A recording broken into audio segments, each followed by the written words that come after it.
Hello everyone. इस video में हम रिजॉल्वेंट कर्नल के बारे में डिस्कस करेंगे। कैलकुलस ऑफ वेरिएशन का ये 4th लेक्चर है। तो हम ऑलरेडी वोल्टेरा फ्रेडोल के बारे में डिस्कस कर चुके हैं, कैसे उसको रिड्यूस करना है वो भी डिस्कस कर चुके हैं। तो इस वीडियो में स्टार्ट करते हैं रिजॉल्वेंट कर्नल से। सबसे पहले डेफिनेशन देखेंगे और कुछ एग्जाम्पल्स के थ्रू इनको समझेंगे। तो सबसे पहले इसकी डेफिनेशन है that is a Volterra integral equation of second kind. अगर मैं वोल्टेरा इंटीग्रल इक्वेशन की बात करूं सेकेंड काइंड की, तो मैं उसकी जो जर्नल फॉर्म है वो कुछ इस तरीके से है।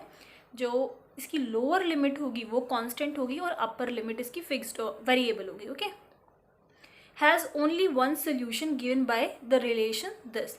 अगर आपको कोई भी वोल्टेरा इंटीग्रल इक्वेशन गिवन है एग्जाम्पल में और आपको उसका सोल्यूशन निकालना है, तो ये आपको याद रखना है।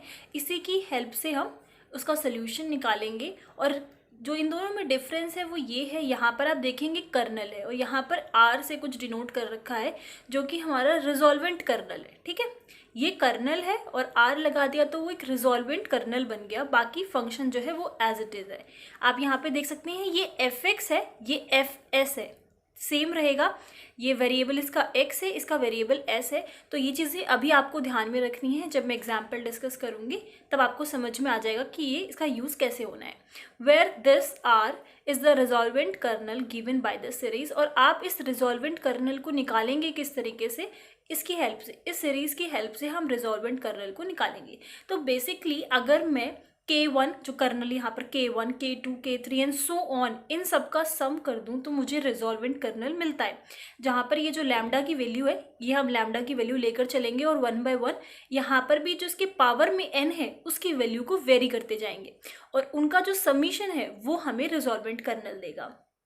इसको हम न्यूमन सीरीज भी बोलते हैं। और जब हम इसको K1, K2, K3 and so इन सबको निकाल रहे होंगे तो आपको सबसे पहले ये जो K1 है और K है इन दोनों को इक्वल लेकर चलना है। ठीक है, क्योंकि आगे फॉर्मूले में इसका यूज़ है K का। तो ये दोनों आपस में इक्वल होंगे, इसको हम इक्वल मान के चलेंगे। और जब हम सारे कर्नल्स की वैल्यू निकाल देंगे तो इस सीरीज में 1 बाय 1 पुट करके इनका समीशन जो है वो रिजॉल्वेंट कर्नल के इक्वल आ जाएगा। ठीक है, तो ये जो है वो हमारा रिजॉल्वेंट कर्नल के इक्वल है। और यहाँ पर ये लैम्डा भी इसलिए गिवन है बिकॉज आप देखेंगे इसमें जो है लैम्डा का भी यूज़ हो रखा है। तो हम जो भी हमें इंटीग्रल इक्वेशन गिवन होगा वहाँ से हम लैम्डा की वैल्यू पता करेंगे कि लैम्डा की वैल्यू उस पर्टिकुलर इंटीग्रल इक्वेशन में क्या है और उसी के अकॉर्डिंगली यहाँ पर उसकी वैल्यू पुट होगी। And other kernels are given by the following relations. और कर्नल आप किसकी हेल्प से निकालेंगे वो ये फॉर्मूला है। ठीक है, तो अभी हो सकता है थोड़ा मैसअप हो गया हो कि किस तरीके से क्या चीज़ निकालनी है। एक एग्जाम्पल भी आप सॉल्व करेंगे तो भी इसको आप अच्छे से तरीके से समझ जाएंगे। ठीक है, और आपको ये ध्यान रखना है हर एक जो सक्सेसिव कर्नल होगा उसकी वैल्यू आप इससे फाइंड कर सकते हैं। इंटीग्रल जो होगा वो s to x होगा। ठीक है, ये आपको ध्यान रखना है। अब आप देखिए यहाँ पर ये कैसे है, इसकी अपर लिमिट x है और लोअर लिमिट s है। तो किस तरीके से इसको ब्रेक किया हुआ है, x to s तो है, x to t, t फिर t to s। ठीक है, इस तरीके से ब्रेक किया हुआ है। तो ये जब आप इसकी वैल्यू पुट करेंगे जो भी आंसर आएगा तो इस वेरिएबल में आपको चेंज कर देना है उसे। ओके, तो ये बस इतना ही है। तो रिजॉल्वेंट कर्नल बेसिकली है क्या? जब मैं सारे कर्नल्स का सम कर देती हूँ, ठीक है, तो यहाँ पर लैम्डा का भी की जो वैल्यू होगी वो यहाँ पर उसका भी रोल है। तो जब मैं कर्नल्स की सारी वैल्यूज़ का सम कर देती हूँ तो मुझे रिजॉल्वेंट कर्नल मिल जाता है। तो सबसे पहला एग्जाम्पल चलिए यहाँ पर देखते हैं। Find the resolvent kernel of the Volterra integral solution with kernel. अब यहाँ पर मैंने दो एग्जाम्पल्स लिए हैं, दोनों एग्जाम्पल्स डिफरेंट है। एक में आपको रिजॉल्वेंट कर्नल निकालना है और एक में आपको सॉल्यूशन निकालना है। ठीक है, मैंने जो रिलेशन की बात की थी। तो यहाँ पर ये जो फर्स्ट एग्जाम्पल है उसमें सिर्फ आपको रिजॉल्वेंट कर्नल तक ही निकालना है और सेकेंड एग्जाम्पल में सॉल्यूशन तक निकालना है। सबसे पहले यहाँ पर गिवन है कि जो k x s की वैल्यू है वो 1 है। तो इसका मतलब जो K1 और k की वैल्यू आपस में इक्वल होगी, मैंने आपको बताया था। तो यहाँ पर इन दोनों की वैल्यू क्या हो गई, 1। K1 निकालने की ज़रूरत नहीं है, जो भी गिवन होगा उसको आप K1 ही लेकर चलेंगे, जो भी K आपको गिवन होगा। तो हम K2 से स्टार्ट करते हैं। K2 में जो फॉर्मूला है ये वाला, इसमें हम वैल्यू पुट करेंगे। तो वैल्यू पुट करने के लिए। यहाँ पर k की वैल्यू है वो भी 1 गिवन है, k1 की वैल्यू वो भी 1 है।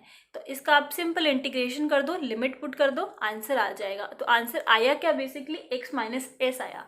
1 फैक्टोरियल जो है वो हम अभी जो वैल्यू पुट करेंगे तो उसके लिए हमने यहाँ पर 1 फैक्टोरियल लगा रखे, बिकॉज अगर 1 फैक्टोरियल मैं लगाती भी हूँ तो भी इससे कोई फ़र्क यहाँ पर पड़ता नहीं है। तो k3 की बात करेंगे तो अब k1 की जगह k2 आ जाएगा, और जो अभी आपने k2 की वैल्यू निकाली है उसको आपको पुट करना है। k की वैल्यू ऑलरेडी गिवन थी 1 और यहाँ पर k2 की वैल्यू पुट कर दी। अब आप यहाँ पर सोचोगे कि x माइनस एस था, मैंने t माइनस एस क्यों लिखा है। तो यहाँ का वेरिएबल का फॉर्म देखो t और s है, तो फर्स्ट में पुट कर दो, सेकंड में पुट हो जाएगा। ठीक है, तो ये x माइनस एस है, यहाँ पर टी एस है, तो ये t माइनस एस हो जाएगा। और सिंपल इंटीग्रेशन आपको करना है। यहाँ पर जो इंटीग्रेशन है वो t की रिस्पेक्ट में होता है, तो जो बाकी वेरिएबल्स आते हैं लाइक x और s जो आते हैं इनको आप एज अ कांस्टेंट की तरह ट्रीट करेंगे और सिंपल इंटीग्रेशन करेंगे। अब यहाँ पर आप इनको इंडिविजुअली इंटीग्रेट कर सकते हो। ठीक है, तो इसका t²/2, इसका माइनस st आ सकता है, और simple upper limit minus lower limit करोगे तो आंसर यही आएगा। तो यहाँ पर /2 आ रहा था, तो अब देखिए मैंने इस तरीके से कर दिया, यहाँ पे 1 फैक्टोरियल लिख दिया, यहाँ पे 2 फैक्टोरियल लिख दिया, जैसे कि आगे की जो फर्दर कर्नल्स मेरे पास निकलेंगे उसके बीच में मैं एक जो है सीरीज बना सकूँ ईजिली। और इसी तरीके से जब आप k4 निकालेंगे तो k3 की वैल्यू यहाँ पर यूज होगी। सो k4 की वैल्यू निकल गई है x minus s to the power cube and 3 factorial. अब आप देखेंगे जहाँ तक कि आपको 2-3 कर्नल की वैल्यूज निकालनी है, उसके बाद आपको खुद पता लग जाएगा कि किस पैटर्न्स के अकॉर्डिंगली आपका जो कर्नल की वैल्यू है वो आ रही है। तो यहाँ पर जो पैटर्न है वो हमें पता लग चुका है। तो आप इसी तरीके से सारी और कर्नल्स की वैल्यू आपको निकालने की ज़रूरत नहीं है, बिकॉज 3 to 4 कर्नल ही की हमें ज़रूरत पड़ेगी। तो मैंने जो फॉर्मूला था, सीरीज था, उसमें मैंने वैल्यूज़ पुट कर दी। तो सबसे पहले k1 की वैल्यू थी 1 प्लस लैम्डा यहाँ पर हमारे पास कोई वोल्टेरा इंटीग्रल इक्वेशन नहीं गिवन था, तो मैं इसको एज अ लैम्डा ही लेकर चलूँगी। सारी वैल्यूज़ मैंने 1 by 1 करके पुट कर दी। अब मैंने यहाँ पर इसको जर्नलाइज करके लिखा है, ठीक है, क्योंकि ये यहाँ तक ही नहीं है, और भी वैल्यूज़ हमें इसी तरीके से मिलती जाएंगी k5 k6 की। तो यहाँ मैंने इसको डॉट से शो कर दिया है। अब हम देखेंगे कि जो एक्सपेंशन हमें मिल रहा है वो किसका है। तो ये जो एक्सपेंशन है वो e to the power x का है, और यहाँ पर x की जगह क्या है, लैम्डा x माइनस एस। तो ये x की जगह मैंने वैल्यू सब्स्टिट्यूट कर दी, और इस क्वेश्चन में आपको सिर्फ रिजॉल्वेंट कर्नल तक निकालना था, तो यही मेरा फाइनल आंसर है। चलिए अब सेकंड एग्जाम्पल देखते हैं। ये जो नेक्स्ट एग्जाम्पल है उसमें हमें कर्नल के साथ साथ इसका सॉल्यूशन भी निकालना है। ठीक है, तो यहाँ पर k1xs, यहाँ पर देखो, वहाँ पर जो फर्स्ट एग्जाम्पल हमने देखा था वहाँ पे सिर्फ आपको कर्नल की वैल्यू गिवन थी, कोई वोल्टेरा इंटीग्रल इक्वेशन नहीं गिवन था। तो यहाँ पर आपको वोल्टेरा इंटीग्रल इक्वेशन गिवन है, तो आप किस तरीके से करेंगे, चाहे वो रिजॉल्वेंट कर्नल निकालना हो या पूरा सोल्यूशन निकालना हो। ठीक है, तो यहाँ पे आपको पहले कर्नल की वैल्यू जो उसकी वैल्यू गिवन होगी इंटीग्रल इक्वेशन में वो निकालना होगा। तो आप देख सकते हैं यहाँ पर जो कर्नल की वैल्यू है वो ये होती है, जो जर्नल फॉर्म है उससे जब आप कंपेयर करेंगे तो आपको पता लगेगा कि यही कर्नल की वैल्यू है। तो सिंपल है, वहाँ पर कर्नल की वैल्यू गिवन होगी, यहाँ पर जो आपको इंटीग्रल इक्वेशन गिवन है उससे आप निकाल लो, तो उससे कोई आपको प्रॉब्लम नहीं फेस करनी पड़ेगी। तो ये यहाँ पर मैंने एज इट इज़ लिख लिया, k1 और k की वैल्यू सेम होती है, तो ये आ गया। यहाँ पर जस्ट फॉर्मूला लिखा हुआ है कि रिजॉल्वेंट कर्नल आप जब वैल्यू पुट करेंगे तो आपको रिजॉल्वेंट कर्नल मिल जाएगा।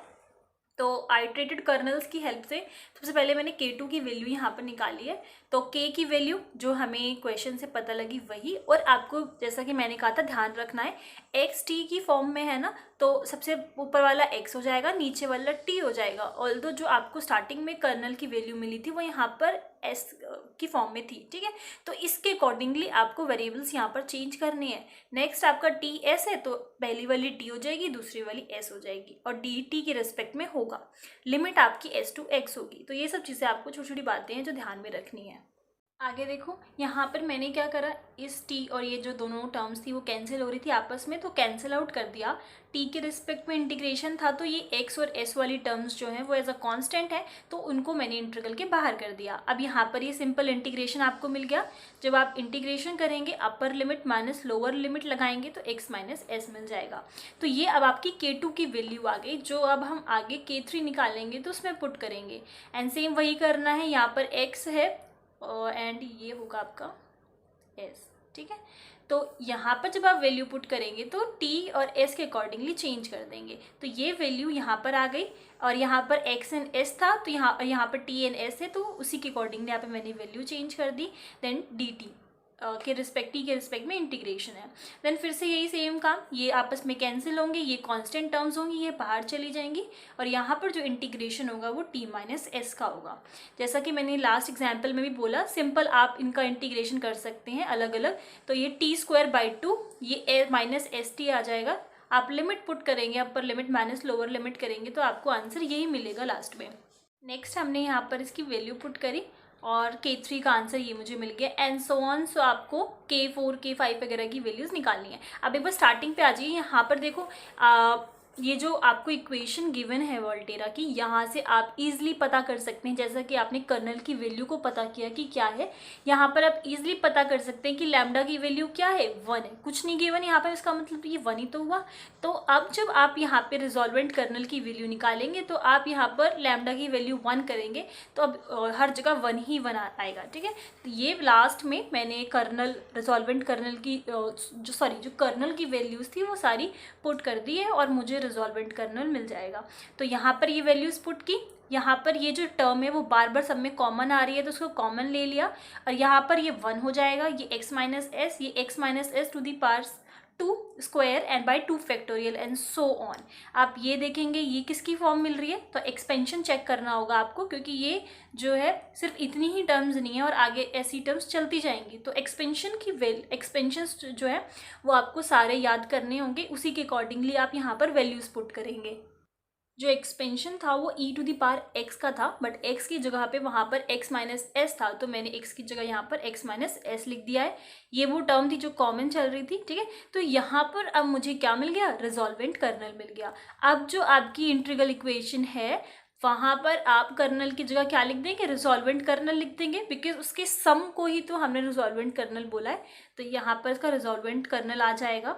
उसके बाद सोल्यूशन जो आपको गिवन, सोल्यूशन आप किस तरीके से निकालेंगे, यहाँ तक जो काम हमने किया वो रिजॉल्वेंट कर्नल के लिए किया था। ओके, तो अब हमें सोल्यूशन निकालना है, तो आप किस तरीके से निकालेंगे। मैंने आपको कहा था कि यहाँ पर ये fx है और यहाँ पर ये fs है, डिफरेंस बस इनके वेरिएबल्स का है। तो ये आप देख सकते हैं e to the power sine x है। अब यहाँ पर आप fs लिखोगे तो x की जगह s कर दो, e to the power sine s मिल जाएगा, वो हमने यहाँ पर लिख दिया। तो अब आप इसको किस तरीके से करेंगे, इंटीग्रेट करना है, डी एस के रिस्पेक्ट में इंटीग्रेशन होगा। तो जो टर्म्स एस के रिस्पेक्ट में एस की फॉर्म में है उसको आप इंटीग्रल के अंदर लिखिए, बाकी सारी जो टर्म्स है वो इंटीग्रल के बाहर हो जाएंगी। इसको मैं कैसे लिख सकती हूँ, e to the power x minus x, s को हम लिख सकते हैं e to the power x multiply by e to the power s। So e to the power x वाली टर्म तो बाहर चली गई and e to the power minus s plus s करेंगे तो ये टर्म जो है कैंसिल हो जाएगी, यहाँ से हट जाएगी, 1 आ जाएगा। ठीक है, तो s माइनस एस 0, किसी की पावर 0 1 होती है, तो ये आपका 1 हो गया। साइन s इसी के अंदर रहेगा, यहाँ पे 2 प्लस कॉस s वाली टर्म इंटीग्रेशन के अंदर आ जाएगी और ये x वाली टर्म बाहर चली जाएगी। अब सिंपल इंटीग्रेशन ही करना है। यहाँ पे हमने करा क्या, 2 प्लस कॉस एस की वैल्यू को सब्स्टिट्यूट कर दिया एज अ y। इसका आप डेरिवेटिव करेंगे तो आपको मिलेगा, इसका 0 हो गया, minus sine s d s is equals to d y. Okay, अब लिमिट आपको चेंज करनी पड़ेगी बिकॉज ये जो लिमिट्स हैं वो s की हैं। मुझे किसकी लिमिट्स चाहिए, यहाँ पर y की लिमिट चाहिए बिकॉज मैंने हर चीज़ को y में कन्वर्ट कर दिया है। तो लिमिट आप किस तरीके से चेंज करेंगे, सबसे पहले अपर लिमिट निकाल लेते हैं। तो x है, इसी में पुट कर दो तो क्या हो जाएगा, 2 प्लस कॉस s की जगह x पुट कर दो तो ये आपकी y की पहली अपर लिमिट आ गई, that is 2 plus cos x। Lower limit 0 है तो 0 पुट कर दो, cos 0 इज 1 तो 2 प्लस 1 दैट इज 3। तो लोअर लिमिट y की लोअर लिमिट क्या आ गई, 3। ओके, तो यहाँ पर कुछ नहीं करा हमने, जस्ट वैल्यू सब्स्टिट्यूट की है, लिमिट्स को चेंज कर दिया है। इसका इंटीग्रेशन करेंगे तो क्या आ जाएगा, log y and upper limit minus lower limit करा हुआ है। यहाँ पर ये जो नेगेटिव साइन है वो हमने कॉमन ले लिया है, तो ये यहाँ पर आप आ जाओ, ये जो नेगेटिव साइन है यहाँ पर एक कॉमन लेकर बाहर निकाल दिया इंटीग्रेशन के, तो ये नेगेटिव हो गया पॉजिटिव से। उसके बाद यहाँ पर फिर से हमने उस नेगेटिव साइन को अंदर ले रखा है, जो आप चाहे ना भी लो तो भी कोई फर्क नहीं पड़ेगा, आंसर सेम ही आएगा। यहाँ पर जब हमने इसको अंदर फिर से लिया नेगेटिव साइन को, तो ये आपका पॉजिटिव हो गया, ये आपका नेगेटिव हो गया। अब log m minus log n क्या होता है, लॉग m बाई n, तो यहाँ पर 3/2 प्लस कॉस x आ गया। ओके, और बाकी सारे टर्म्स एज इट इज चल रही हैं। तो ये आपका आ गया सोल्यूशन, फाइनल सोल्यूशन, कि आपको सोल्यूशन किस तरीके से निकालना है। ठीक है, तो अगर रिजॉल्वेंट कर्नल तक आता है तो ये पोर्शन आपको करने की ज़रूरत नहीं है। क्वेश्चन में अगर गिवन है कि सॉल्यूशन निकालना है तो ही आपको यहाँ तक करना है। और लैम्डा और कर्नल की वैल्यू आप जब integral equation, Volterra integral equation आपको गिवन हो तो वहाँ से आपको पता लगाना है। जैसा कि इस केस में था, तो अगर आपको इक्वेशन गिवन है तो लैम्डा और कर्नल की वैल्यूज आप इजीली पता लगा सकते हैं और क्वेश्चन जो है उस तरीके से करना है। बट इन केस जैसा कि हमने फर्स्ट में किया, इस क्वेश्चन में आपको कोई भी इंटीग्रल इक्वेशन गिवन नहीं थी, सिर्फ कर्नल गिवन था, तो कर्नल की वैल्यू आपको जब गिवन है तो उस तरीके से आप यूज़ कीजिए। रही बात लैम्डा की, तो लैम्डा की वैल्यू आपको नहीं पता तो आप सिर्फ लैम्डा लिख सकते हैं। ठीक है, तो मैंने दोनों तरह के एग्जाम्पल्स यहाँ पर डिस्कस कर दिए। अगर आपको इसकी और एग्जाम्पल्स सॉल्व करने हैं तो मैं आपको क्वेश्चन प्रोवाइड कर सकती हूँ विद फाइनल आंसर, और अगर आपको पूरा विद सोल्यूशन चाहिए तो मैं नेक्स्ट वीडियो में इसके और एग्जाम्पल्स को अपलोड कर दूँगी। आपको इतने पोर्शन में कोई भी डाउट है तो आप लोग मुझसे पूछ सकते हैं। And thank you.